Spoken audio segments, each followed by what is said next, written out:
कि हमने अपनी पिछली वीडियो में, ठीक है, प्रोविडेंट फ़ंड का मीनिंग, उसके टाइप्स प्लस उसके ट्रीटमेंट समझे थे, ठीक है। आज हम उसके नेक्स्ट वीडियो में प्रोविडेंट फ़ंड का एक न्यूमेरिकल करेंगे, ठीक है। ये है आपकी example 5। Calculate the taxable amount of annual occupation to RPF, ठीक है, if the following information is provided by the assessee, ठीक है। जो असेसी है वो किस फंड में इन्वेस्ट कर रहा है, आरपीएफ में, ठीक है। तो सबसे पहले आपने आरपीएफ की कंडीशन, ठीक है, अपने दिमाग में याद कर लेनी है। आरपीएफ की क्या कंडीशन थी कि जो एम्प्लॉय का पैसा है वो क्या होगा, डिडक्शन, ठीक है, वो डिडक्ट होगा अंडर दी सेक्शन 80C में, ठीक है। उसके बाद है जो एम्प्लॉय का पैसा है, कहते हैं वो जितनी भी सैलरी है उसका कहते हैं 12% एग्जम्प्ट होगा। नेक्स्ट आपकी इंटरेस्ट की अमाउंट, कहते हैं जो आपका इंटरेस्ट है वो कहते हैं 9.5% तक पर एनम के अकॉर्डिंग एग्जम्प्ट होगा। उसके बाद लास्ट थी आपकी लमसम अमाउंट, कि जो आपकी लमसम अमाउंट थी वो कहते हैं एग्जम्प्ट तो होगी बट उसके लिए आपको कुछ कंडीशन फुलफिल करनी होगी। उसके बाद हम देखते हैं कि आपको कौन सी इन्फॉर्मेशन इनमें से गिवन है। आपको गिवन है बेसिक पे, नेक्स्ट आपको गिवन है कमीशन जो कि है टर्नओवर पे, ठीक है, ये भी फिक्स है।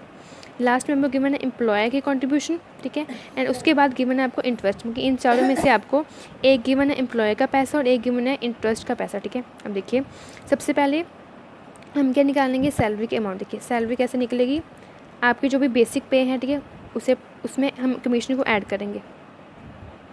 बेसिक पे कैसे, आपकी 40,000 कहते हैं एक महीने की, 40,000 मल्टीप्लाई 12 पूरे साल की कितनी होगी, 4,80,000, ठीक है। उसके बाद नेक्स्ट स्टेप पे कमीशन तो आपको वैसे फिक्स की मैंने 1,36,000। दोनों को जब मैं प्लस करूँगी, ठीक है, तो वो आपका आएगा 6,16,000। ये है आपकी सैलरी, ठीक है। अब मैं निकालूंगी कंट्रीब्यूशन, कहते हैं जो है आपका एम्प्लॉयर है, ठीक है, एम्प्लॉयर ने कहते हैं सैलरी का 13% कहते हैं कंट्रीब्यूट करना है। तो सैलरी कितनी हुई, 6,16,000, ठीक है। इसका कहते हैं 13% जब मैं निकालूंगी तो वो कितना आएगा, 80,080 रुपीज़, ठीक है। ये तो है आप कंट्रीब्यूशन। नेक्स्ट इंटरेस्ट की अमाउंट, वो आपको पहले ही गिवन, ठीक है, वो आपको अलग से नहीं निकालनी, ये आपको 64,000 इंटरेस्ट की अमाउंट पहले से गिवन है। अब ये अमाउंट निकालने के बाद नेक्स्ट में क्या देखूंगी, अपनी एग्जम्पशंस, ठीक है।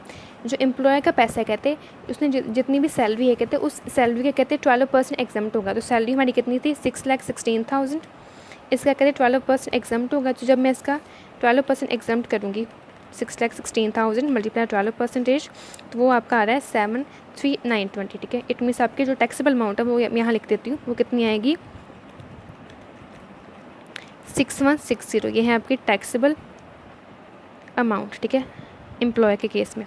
उसके बाद नेक्स्ट इंटरेस्ट, कहते हैं जो अभी आपका इंटरेस्ट है, कहते उसमें से हम 9.5%, ठीक है, अब पूरे साल के अकॉर्डिंग हम इतना एग्जम्प्ट करेंगे। आपको देखिए एग्जम्पशन की अमाउंट लिखेंगे 64,000 मल्टीप्लाई 9.5 डिवाइड बाय 12, ठीक है। अब देखिए 64,000 9.5 डिवाइड बाय 12, ये है आपका 50,667, ठीक है। ये है आपका एग्जम्प्ट।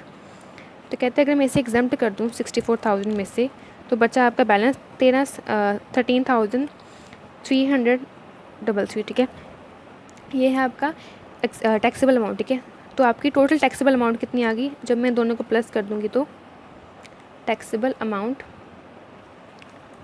13,333 प्लस 6,160, आपकी अमाउंट है 19,493। ये है आपकी टैक्सेबल अमाउंट, ठीक है, जिसमें एम्प्लॉयर का कंट्रीब्यूशन भी है प्लस इसमें इंटरेस्ट की कंट्रीब्यूशन भी है, ठीक है, डिडक्शन करने के बाद।